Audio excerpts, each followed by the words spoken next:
Hello, everybody. Welcome in. I appreciate you taking some time to watch or listen to the podcast. Um, I'm actually so excited to start this. It's my first episode. So just kind of bear with me as we learn and we grow because we're going to be doing it together. I might have been in kind of the technology world, but I am not super technologically literate when it comes to editing and all the fun things. There's also construction outside my house, and there's been construction for quite some time. So if you hear those noises, I am so sorry. We're going to try to get that fixed and figured out. But that's okay. It is what it is. So again, thanks for stopping in, and welcome to Live Laugh Lily. This is going to be the podcast where we talk about all sorts of things. It could be politics, it could be news, it could be something local going on here in Idaho. I'm going to try to keep it in Idaho, but I have a lot of friends and family that are from New Mexico. So, sometimes something might pique my interest. I've been learning a lot about some of the things in New Mexico lately, so maybe we'll do an episode or something that's going on there. But a little bit about me. I've been in Idaho almost 8 years now. I have a fiance. I have 2 cute little dogs. And I just want to do this just to kind of talk, just to kind of understand better, maybe get the word out on the street, just about some of the various different topics and things, so I'm sure you'll learn more about me as we go on, but why not let's just jump into some things that are going on and some things that have been on my mind. Everybody around me, I've been talking about voting. Go vote. Anytime I have an opportunity, go make your voice heard. It doesn't matter if you're a Democrat, it doesn't matter if you're a Republican, doesn't matter what you believe. You need to go make your voice heard. And it's not just voting to go vote. Having an educated and an informed decision on who it is that you're voting for is so important. These are the people that are going to be representing you, your state's values, your values, what you believe in, and so it's something that we have to be involved with, because unfortunately it's not going away. Everybody can say, oh, I don't get involved because I don't believe in it, it's not the two-side party. That's great, but that's the party that we have, And if you don't make your voice heard, then nothing ever gets done. And if you don't research those things, then you don't know, And how do you make society better if you don't make an informed decision, And so one of my big things, and I wasn't planning on starting so soon, but I just think it's super important to make an informed decision and to go vote. And so I've kind of been going through the different candidates, and there's a lot of overarching schemes for all of the candidates, There are some differences, right? And I'll try to point those out as we go along. But one thing that I wanted to bring up as I was going through, was that some of these different positions only have one person running. So you only get that one person. Maybe it's I don't know, treasurer. I don't know if that's one of the options, but if it's treasurer or district seat B or whatever it is, I was quickly looking at some of those options, right? And I was wow, there's only one person. So you only get one at least for the Republican side, right? And that's what I'm going over, because that's the side I'm voting for, right? The best side that goes with my values in terms of what I want in a society, right? Maybe not everything, right? But maybe 80%, you know? So one thing that also, I never saw one of these in New Mexico, but I've got one almost every year that I've lived in Idaho. It's a voter's guide. I haven't seen one for the Democratic side or the Libertarian, liberal. I haven't seen one. And this just comes into the mail. I just get it for free, right? And I'm sure it's voted and paid for and brought to you by somebody. But at least we get this, you know. And it's just like a questionnaire, right? So they tell you like some of the endorsements and whatever, but they essentially ask a question and then respond. And then the public gets to read this. So it's actually pretty cool that this gets sent to us.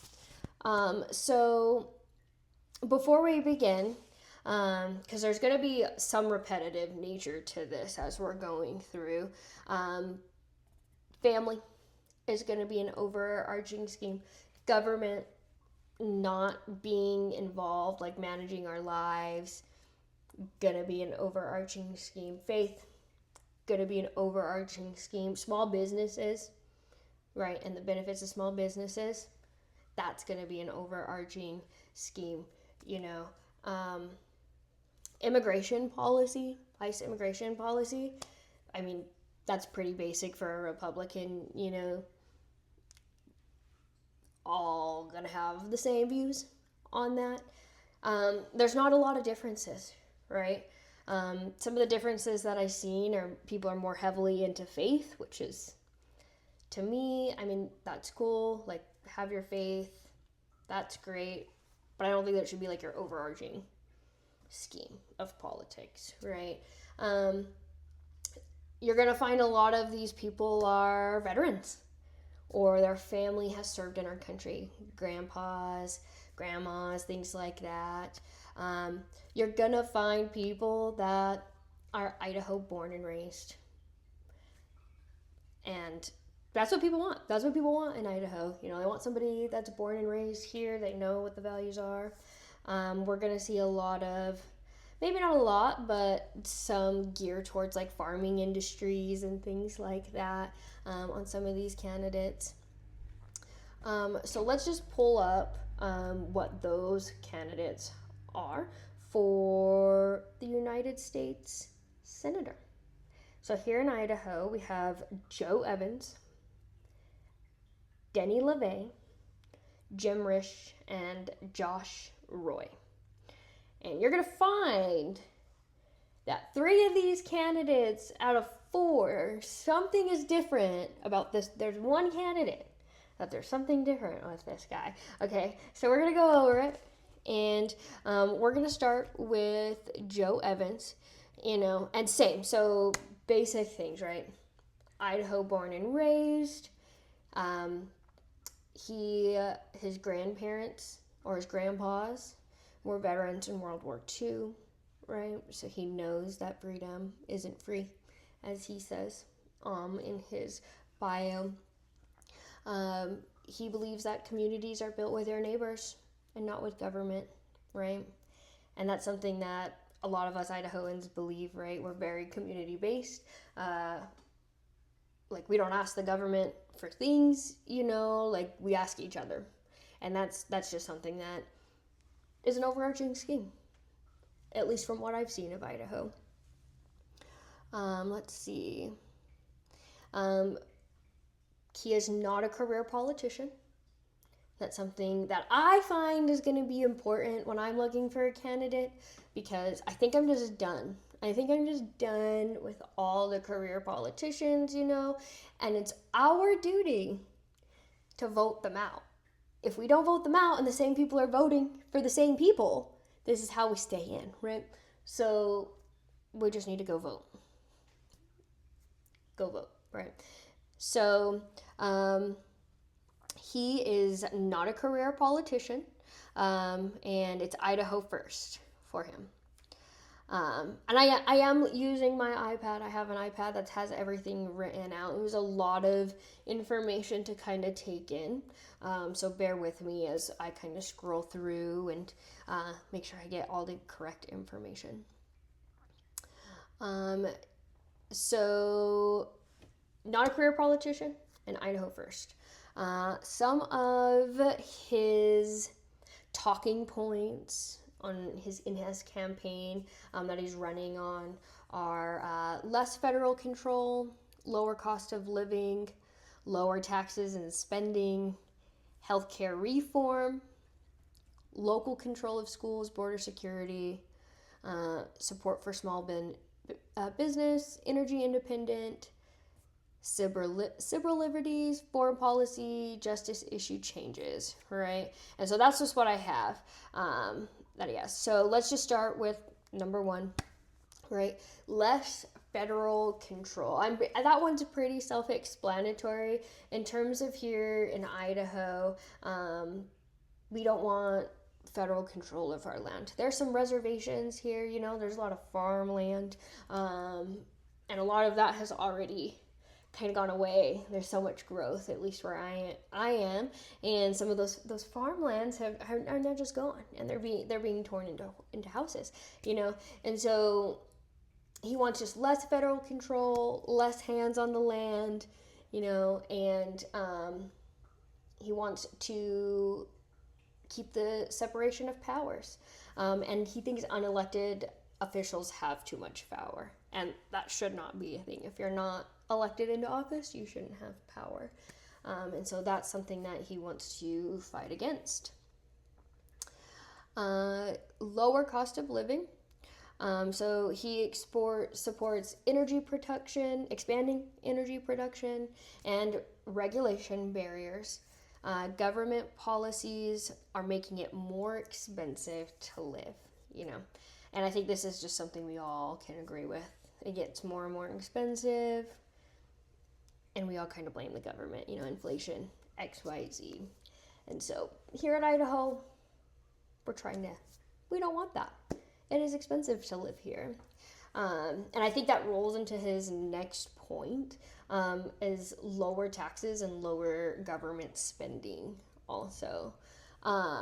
So he wants to reduce the tax, and he wants to have tighter spending because debt is a threat. And that's what he says. Debt is a threat. I just pulled that from him. And he thinks the government spends too much and then passes that cost on to the people. And so that's something that he wants to limit. And I would say, at least in terms of my as long as my groceries are, they stay good, they stay not super expensive, gas is a big topic right now, right?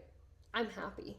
But as soon as that gets passed on to me and I have to pay for it, that's where it becomes a problem, And I saw this is another overarching scheme that we'll find across all candidates. Healthcare reform, and I think this could be pretty much anybody that's been in the healthcare world or done healthcare, broken a bone, or whatever. He opposes control in healthcare and emphasizes patient and doctor decision making, more transparency and choice, less federal involvement in healthcare systems.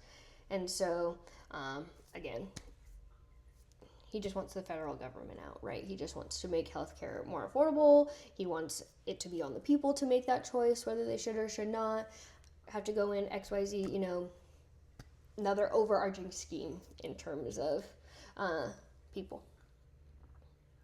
Another thing that he talks about on his website is having local control of schools, and supporting parent rights, and imposes federal influence in education. And I think this could be things like banning books. This could be things like transgender talks in elementary school, various things that we see in the news.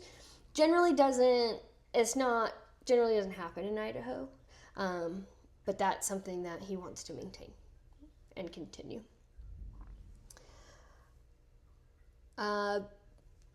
I'm not going to spend too much time on border control just because, one, it's a hot topic and it's fiery, but two, it's going to be pretty self-explanatory. Like, secure the borders. That's what we want. Secure the borders. No illegal immigrants. Emphasizing enforcing immigration laws. We're not going to spend too much time for this because I'm not trying to get into like super debatey on my first podcast, and we're not going to get super into my beliefs and stuff like that. But this is going to be a general scheme for pretty much everybody. ICE enforcement, stronger border control, and enforcing immigration laws.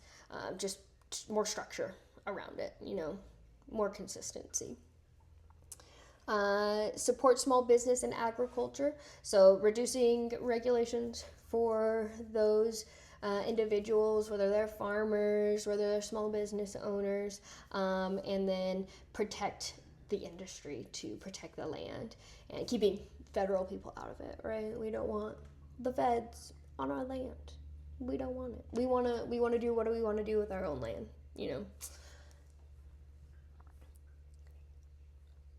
The next topic, we're going to find this a lot as energy independence. We want to support domestic energy and oppose policies that restrict energy supply.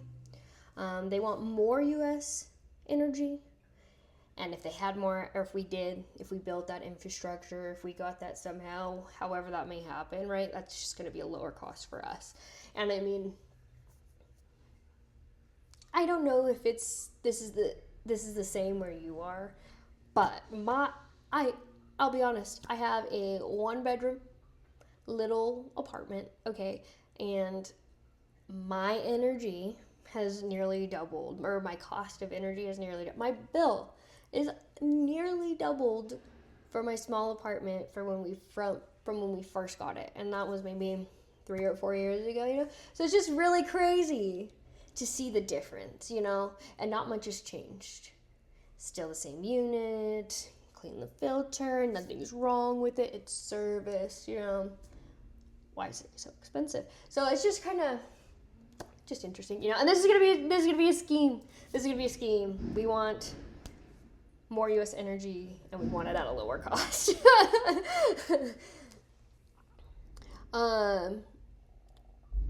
I think these are just things that people touch on just because it is Idaho, civil liberties are like emphasis on free speech, gun rights, and supporting privacy and property rights. I think people in Idaho just like their guns, they like their privacy, they don't want the government telling them what to do, so it all kind of just goes together. In terms of foreign policy, which we're going to touch on a little bit later. In terms of foreign policy, America First approach, and you're going to find that a lot of these people have that terminology, America First approach. All right, so the next policy that he touches on is foreign policy. And he just has an America First approach versus other countries, right? This is going to be standard. America First, America First. He does want prison reform. This is something that he does touch on. He wants to focus on serious offenders. I'm pretty sure these are like your JE people, right? Your creepy people, your murders, right? He also touched on drug policy reform, where he wants to target the crime and not expand government power.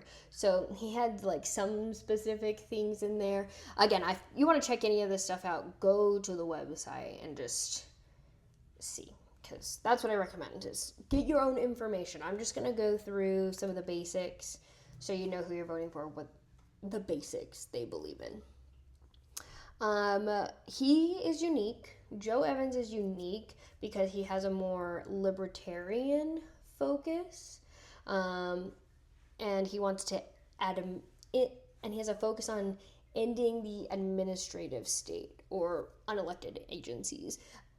So that's something that you're going to see across the board. We don't want unelected agencies in our stuff. He has an emphasis on individual rights and individual liberties rather than government solutions.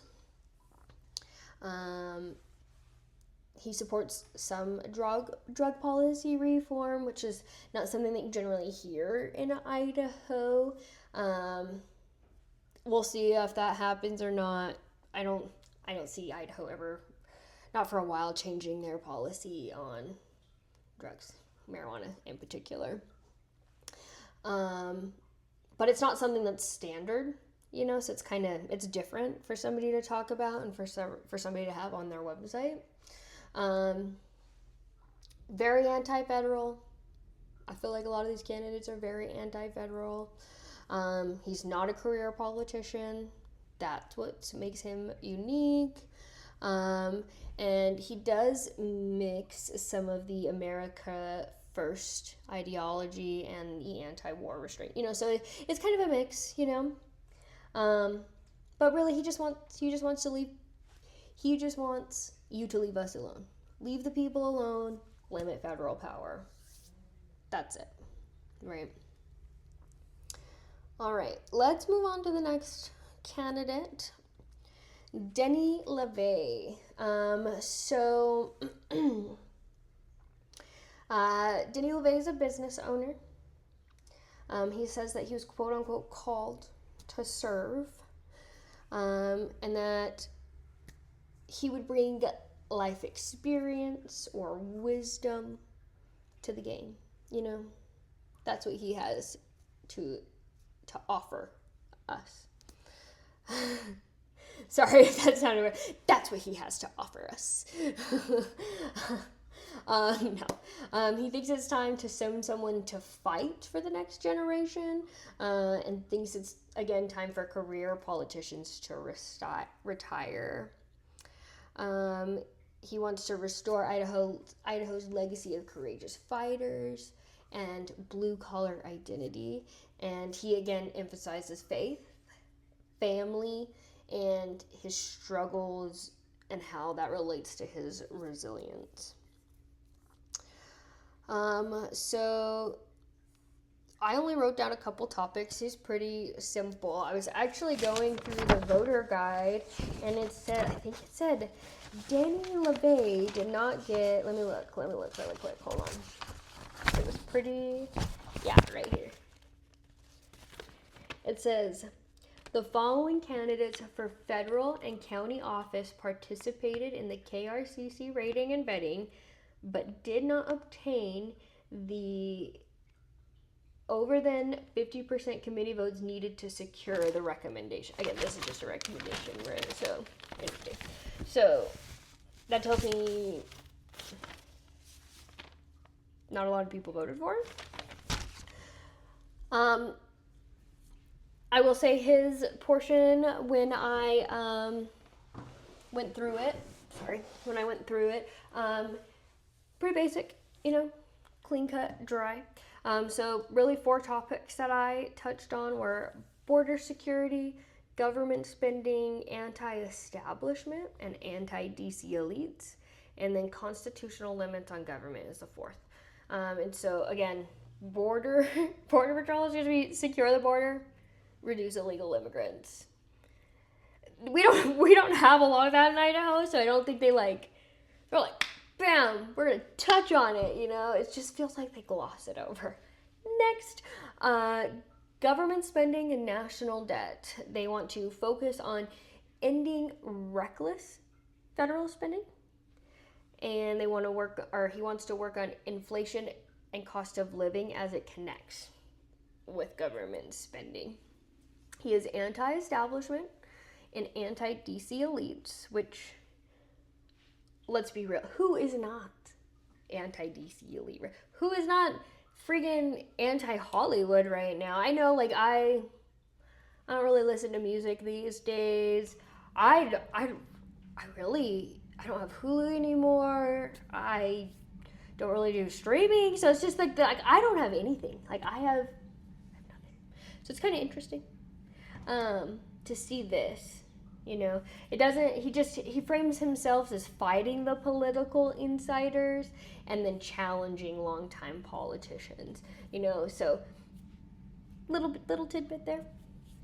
The last thing that he touched on was constitutional limits on government, and that's, again, just reducing federal power and return authority to the people. He is more of an outsider, anti-system tone. He has more of, this is what I wrote, he has more of an outsider anti-system tone, like, you know, and he's just frustrated with the housing crisis and the inflation that's kind of going on in our area.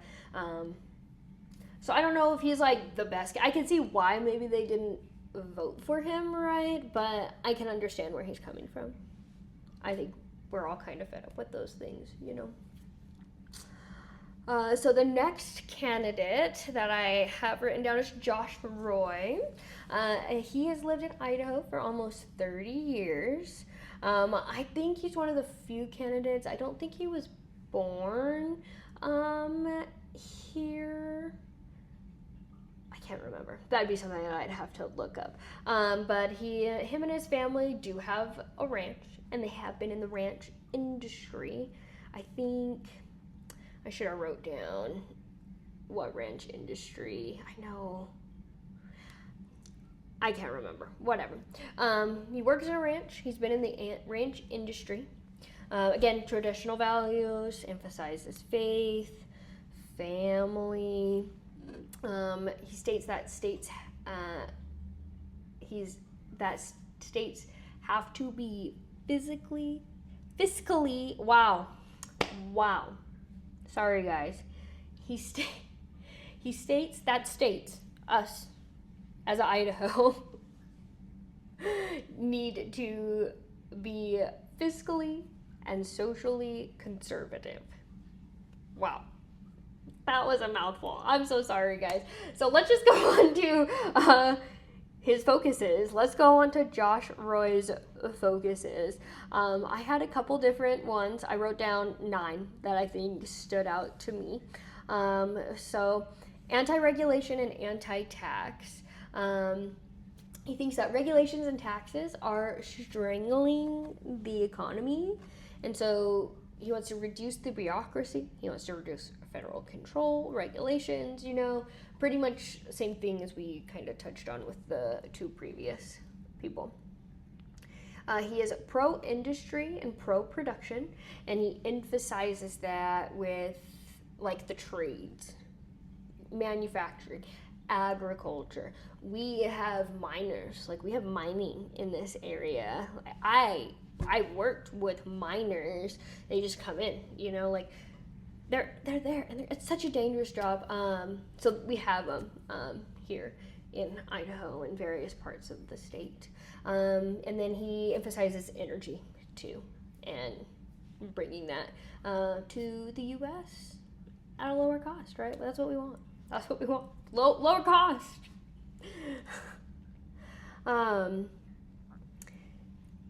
On his website, I noticed that he had the opinion of, he seems that America got weaker because we started producing things domestically. You know, we started depending on these various countries to give us goods and products.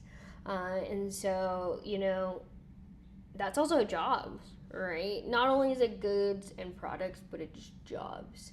And so bringing that back, that benefits the whole economy, you know, benefits everybody at that point. The next thing is he has a skilled trade focus, and I think this kind of plays with some of his previous topics. You know, he wants to rebuild the trades, constructions, those industrial jobs, bring them back, right? Bring them back. And he wants education to push towards those job skills instead of, you know, colleges, right? And I mean, don't get me wrong, I went to college, I graduated, but I haven't used the piece of paper, you know. So I spent all this money, and you know, thank God I did not come out with any debt for that first degree. And so I was done, and I didn't have any debt. And so, but what did I use? I haven't used the piece of paper, you know. And so I think that is such a forward thinking thing, because college is not the way of the world. It's going to be social media. It's going to be doing something with your hands. It's going to be art, right? Like, it's not going, like, yeah, if you want to be a lawyer, if you want to be a doctor, if you want to be these certain things, yes, you're going to have to go to school. But maybe you don't have to, you know? Maybe you don't have to. And still make it. Maybe you don't have to and still make it. Number 4, immigration and border. I'm not really going to touch on that. The only thing that maybe he notates that's a little bit different. Okay, actually I'm going to touch on this with this guy. I think it's so funny, right? I think he has a lot of good points, okay? I think he has a lot of good points. And then I came to this, okay? And I was like, bro, what about my tax money? What do you mean? Okay, so immigration and border. He supports finishing the border, okay? Like building the wall. And I was like, what? I thought we were past circa 2016, you know? Like, we're not fucking building a border, right? That's just unrealistic. No, whatever, right? So I thought that was crazy. And then he supports ending the catch and release policies. Yeah, those are the basic 2 things. The 5th thing was national defense. He thinks that the military has been weakened by the DEI policies and poor spending accountabilities. And he supports strengthening military power by the peace through strength doctrine, quote unquote. That's just what I pulled from his website. It seems a little authoritarian to me. Like, don't get me wrong. I like some of his things, but it's a little much, you know? But that's okay. Everybody is who they are. Number 6 would have been government politics. Something that, again, that we're finding with some of these people is they are non-career politicians. These are people that are just jumping in and just doing it. Doesn't have any ties, doesn't have any relationships, you know, just had a calling. Had a feeling to go and do it, you know. And so some of these government policies that he supports, you know, and I think any reasonable person supports are term limits, having term limits of max 3 different Senate terms, reducing the size of the federal government and returning the power to the states, and of course he supports the SAVE Act. And so these are just some basic Republican views, you know, and then also just basic common sense views. Like, of course we shouldn't have career politicians that have been politicians and in the same spot for 30 years. Like, what does that tell us about the growth? Like, that tells me that we're not growing. We're staying the same, right? If we're using the same thing for 30 years and we're actually aging, we're staying the same?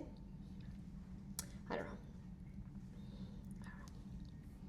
know. He has, again, very traditional conservative platform. I was just touching on that. It's crazy that my note says that. On marriage, on abortion, and the Second Amendment. So we're not going to get too far into that.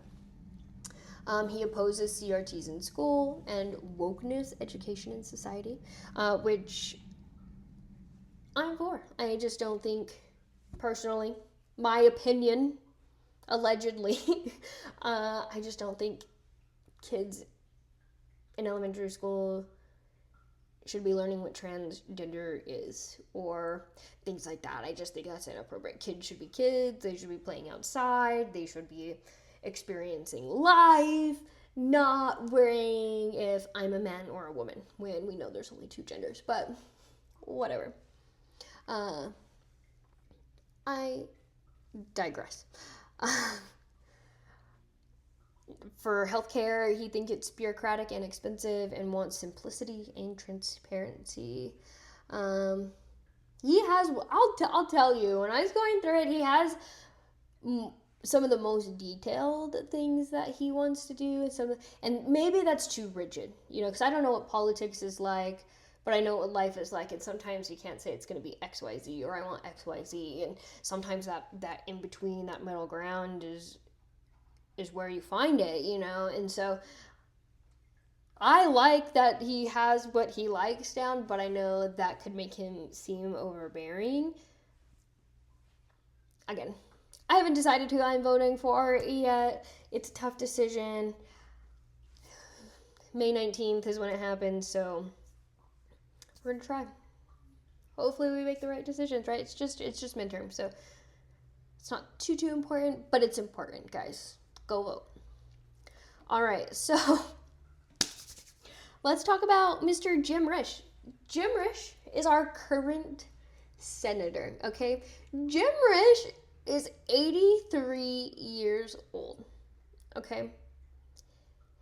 He is a career politician. He's been doing this for like 30 years, I think, 30-something years from what his website has. He is a longtime office holder. And he was a longtime office holder, okay? That was first.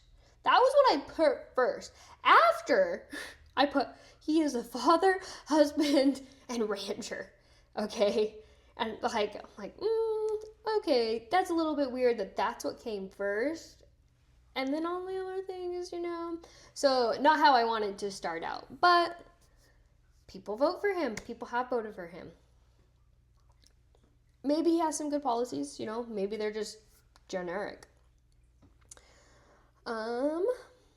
Let's learn about Jim Risch. So, he's older. He's 83. And he's considered one of the most conservative members of the Senate, which makes sense, It makes sense. That's all I have to say.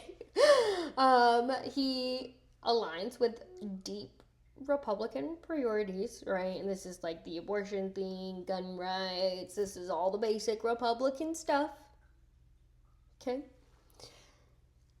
Jim Risch sits on 5 committees. Okay, 5 of them. He sits on the